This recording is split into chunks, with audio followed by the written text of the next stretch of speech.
Hey everyone, my name is Lenna Pearce-Wilson and I study a Bachelor of Commerce majoring in Accounting and Taxation. I'm in the equivalent of my final year, however, I currently study part-time, so I have 12 months remaining. What you're watching is my career passport that reflects upon my time at uni, and more specifically my time this semester while studying the Enhancing Your Business Mind unit. I'll touch on one of the tools we utilise, the employability tool, and briefly discuss a few of the seminar exercises that have all helped me to plan for my future. The employability tool assesses our perceived confidence in each of the 6 literacies of life, of which depict our strengths and our weaknesses. These are the results I received when I completed the survey at the end of Seminar 1. As you can see, initially I lacked confidence in my basic, rhetoric and emotional literacy, so these became the focus for this semester. On the right are the results from when I retook the test at the end of semester. I have always considered my problem-solving skills to be one of my biggest strengths, so I was quite shocked to see my rhetoric literacy be identified as a weakness. However, when I studied through my profile in greater detail, I realised it's my inability to efficiently articulate myself that's dragging me down. I often find myself spending far too long trying to express what I want to say and end up struggling to meet deadlines. Admittedly, I have been on a leave of absence from university for the past 2 years and only recommenced my studies this semester. During that time, I didn't need to consider my language choices or use technical terms at all, which has likely contributed to why I am struggling now. In the 3 months since returning to uni, whilst collaborating with a diverse group of people and utilising thesauruses to complete my assignments, you can see my confidence has started to increase. I wasn't surprised by my initial results of my basic literacy, as I am shy and introverted, so communicating with others has always been a personal weakness. I believe the reason this is my biggest improvement is because of the fun and engaging nature of the seminar activities. Despite being completely out of my comfort zone, I didn't hesitate to jump into the conversations and started to feel more comfortable talking to others. To ensure I am still confident when interacting with clients, I need to continue to talk to a diverse range of people. I feel the development in terms of my emotional literacy is actually better attributed to being a mother rather than to university. All in all, by the end of semester, I've become quite a well-rounded person, which will help me immensely when engaging with clients and navigating in my career. That brings me to this unit, Enhancing Your Business Mind. To be honest, initially I didn't really see the value and quite frankly thought it was going to be a waste of my time. I remember reading the seminar materials thinking, how could playing Minecraft help me to become a better tax agent? But as soon as I started engaging in the unit, I realised I was completely wrong. Obviously we need a sound understanding of the theories in our chosen field, but I believe most of my technical learning anyway will come after graduation through application and experience. But how did I ever expect that to happen if I didn't necessarily possess the soft skills necessary to get a job in the first place? And that is why I have found Enhancing Your Business Mind to be one of the most beneficial units in my entire degree. I am now confident that I will get a job based on both my knowledge and my skill set. I learned that everyone has a unique perspective and can apply their individual knowledge, experience, background and values to a problem. When we effectively communicated to share these opinions, we could build on each other's ideas, which enhanced our team's performance. So, in the future, it would be beneficial to ask colleagues for their input. In terms of my personal development, I've learned to harness my creativity, be adaptable, and ensure I carefully consider the overall objectives and purpose of the task before jumping in. Now, this became apparent during the negotiation seminar. I haven't negotiated in a professional setting before, so I applied my experience from buying a house. Unfortunately, though, I failed to consider how the different scenarios would impact the outcome. For example, as it was highly unlikely I would ever deal with the seller again, I negotiated aggressively when buying our house to maximise our financial position. However, when negotiating in the workplace, for example, to determine costings in a supply chain or agreeing to terms on my employment contract, I am trying to build a relationship with the other party. As such, I should have focused on finding a mutually beneficial solution rather than what was best for our team. I tell you what, I am so grateful that I had the opportunity to learn this now before entering the workforce, because it would have been detrimental to the professional relationships I need in order to succeed in my career.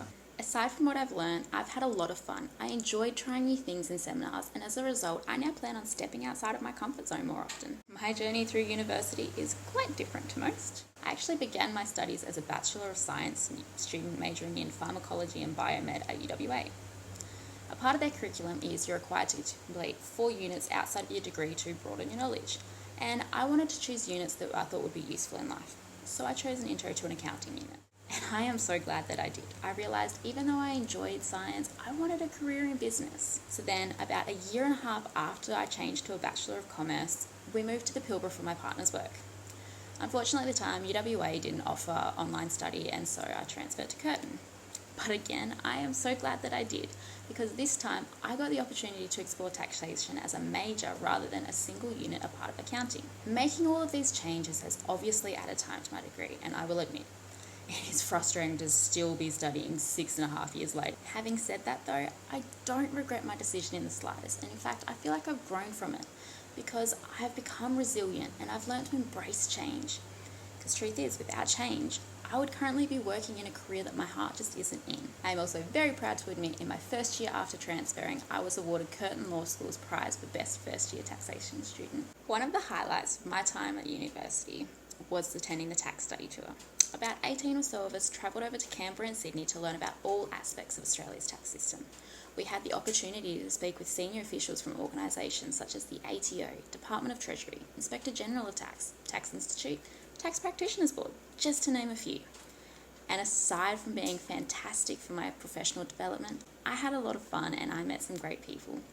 It was really refreshing to spend time with others who share my passion for tax.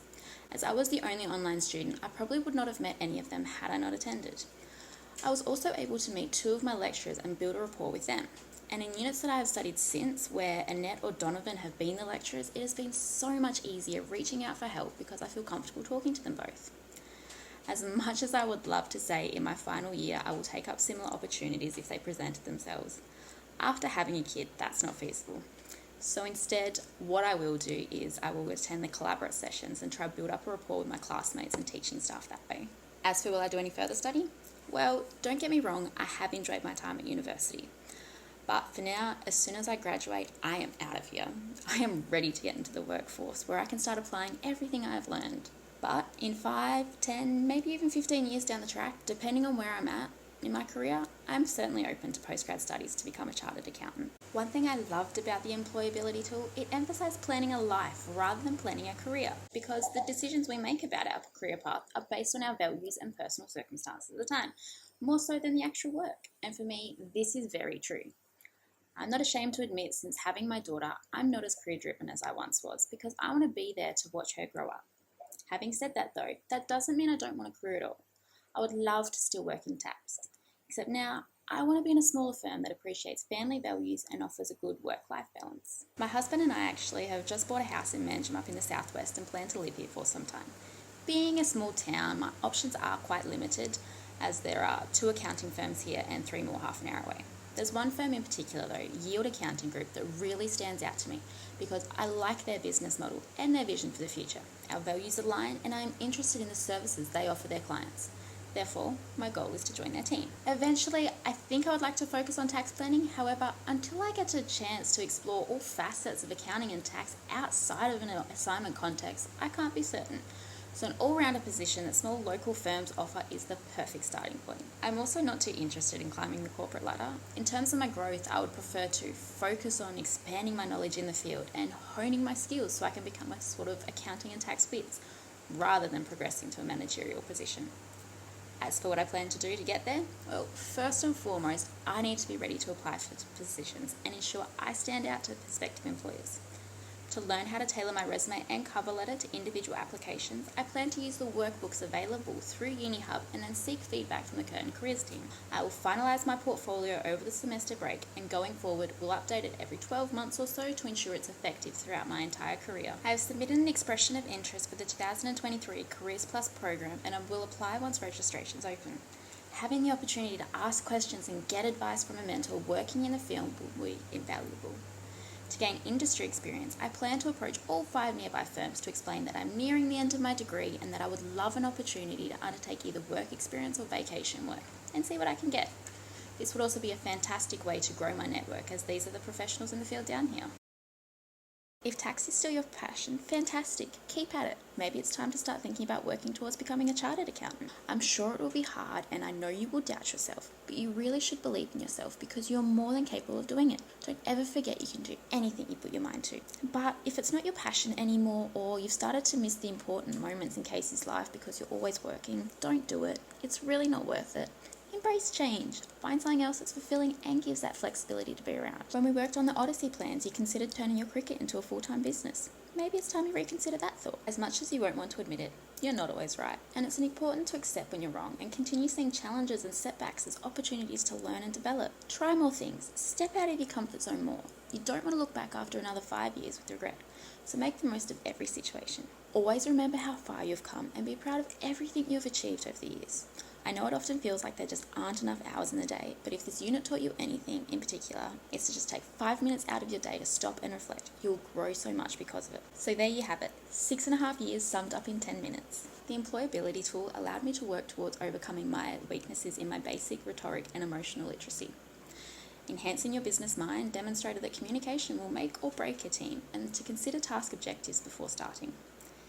The unconventional path I decided to take through university has made me resilient and adaptable, and I now embrace change. My plan for the future involves working in a local accounting firm in the southwest where I can explore the different avenues available in accounting and tax whilst having a good work-life balance to be around for my daughter. I need to always remember what is important in life and to stay true to myself. It doesn't matter what I do as long as I enjoy it and I'm happy. Thank you everyone for watching my career passport. I hope you enjoyed it.